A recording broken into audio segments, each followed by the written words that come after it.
एक मिनिट, हा पॉइंट बघा.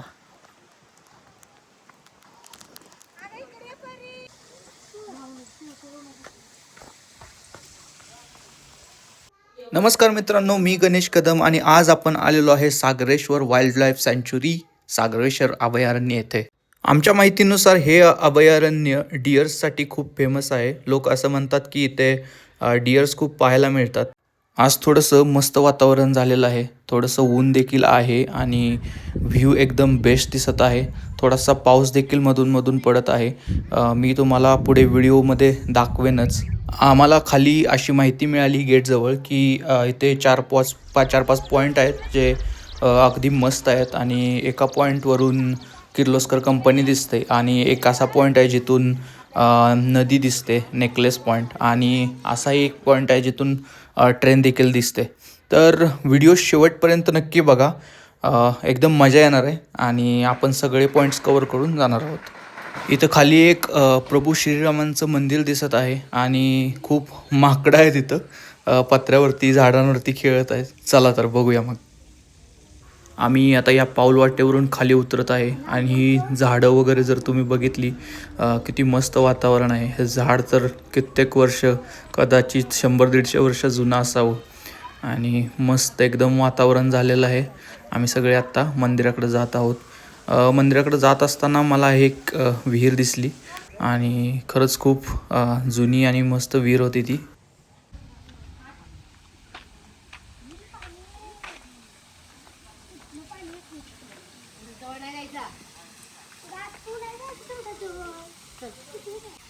तिथं समोर एक छोटासा धबधबा आहे.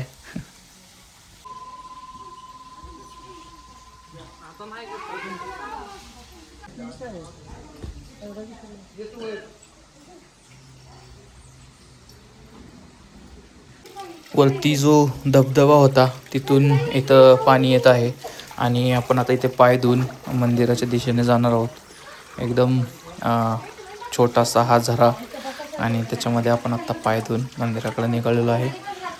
हे बघा मंदिर. इथं देखील खूप माकडं आहेत वरती आणि थोडीशी भीती देखील वाटत आहे.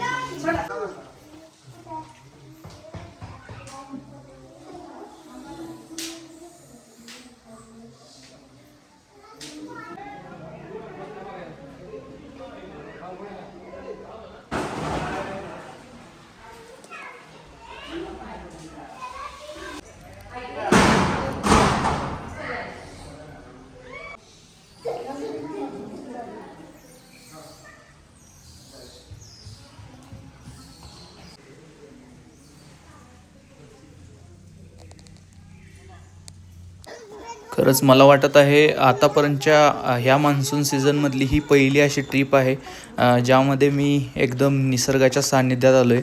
आणि इथं खूप सारी झाडं आहेत आणि ह्या अभयारण्याला मानवनिर्मित अभयारण्य असं देखील म्हणतात. परंतु खरंच खूप वेल मेंटेन्ड आहे आणि खूप सारे प्राणी आहेत इथे. इथली एक सर्वात बेस्ट गोष्ट म्हणजे आपण आपली स्वतःची कार घेऊन देखील पूर्ण शेवटच्या पॉईंटपर्यंत जाऊ शकतो. रस्ते एकदम छोटे आहेत आणि काही ठिकाणी जर 2 कार असतील, जसं की आपण निघालो आहे आणि समोरून एखादी कार येत आहे, तर आपल्याला थोडंसं मॅनेज करून एकदम काठावरती थांबावं लागतं दुसरी कार जाण्यासाठी. आणि त्यांची वाहने देखील आहेत इथून पूर्ण अभयारण्य फिरण्यासाठी. आणि इथं त्यांची लोकं देखील खूप आहेत शिस्त सांभाळण्यासाठी व लोक मॅनेज करण्यासाठी. मंदिर झाल्यानंतर आम्ही आता किर्लोस्कर पॉईंटला आलो. इथून किर्लोस्कर कंपनी दिसते म्हणून कदाचित या पॉईंटला किर्लोस्कर पॉईंट असे म्हणतात. खूप मस्त व्ह्यू आहे इथून. चला तुम्हाला दाखवतो.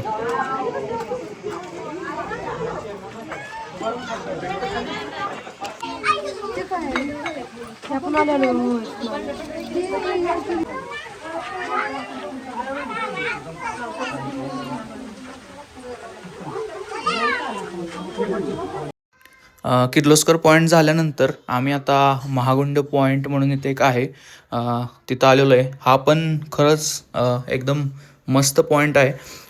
इथं पाठीमागं एक मोठा दगड आहे जो खूप वर्षापासून तिथे तसाच आहे आणि हा दगड पाहण्यासाठी लोकांची खूप गर्दी जमते आणि इथून नदी दिसते. ही एक असा गोल आकार दिसतो नदीचा, नेकलेस पॉईंटसारखं काहीतरी म्हणता येईल याला. आणि समोर गेल्यानंतर हा व्ह्यू खरंच एकदम बेस्ट आहे आणि समोरून तिथून ट्रेनचा रस्ता देखील आहे, जिथून मग आता आम्हाला ट्रेन देखील जाताना दिसत होती. मी दाखवेनच तुम्हाला. आणि खरंच मान्सूनमध्ये जर तुम्हाला सांगली जिल्ह्यामध्ये कुठं जायचं असेल तर खरंच हा अगदी बेस्ट पॉईंट आहे.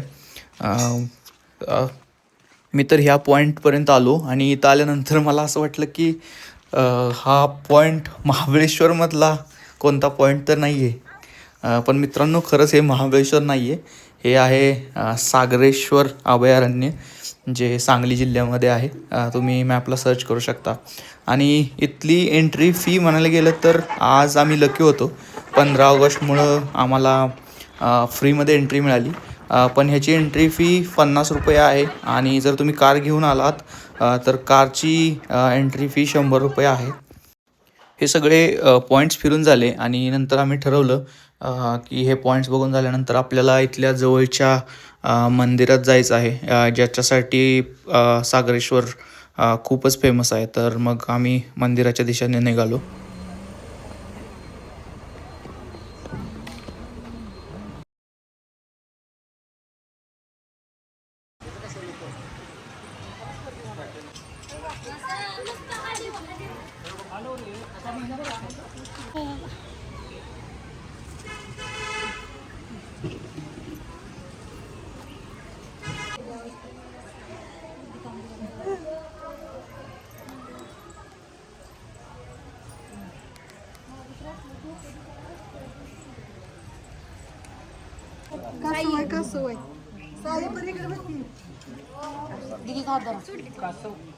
इकडे बघा आता, इकडे बघ साई.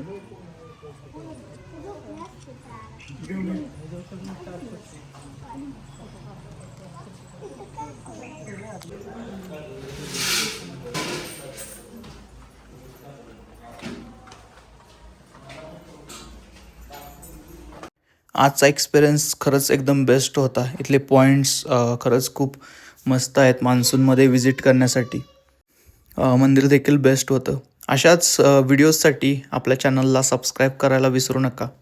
भेटूया नवीन व्लॉगमध्ये. धन्यवाद.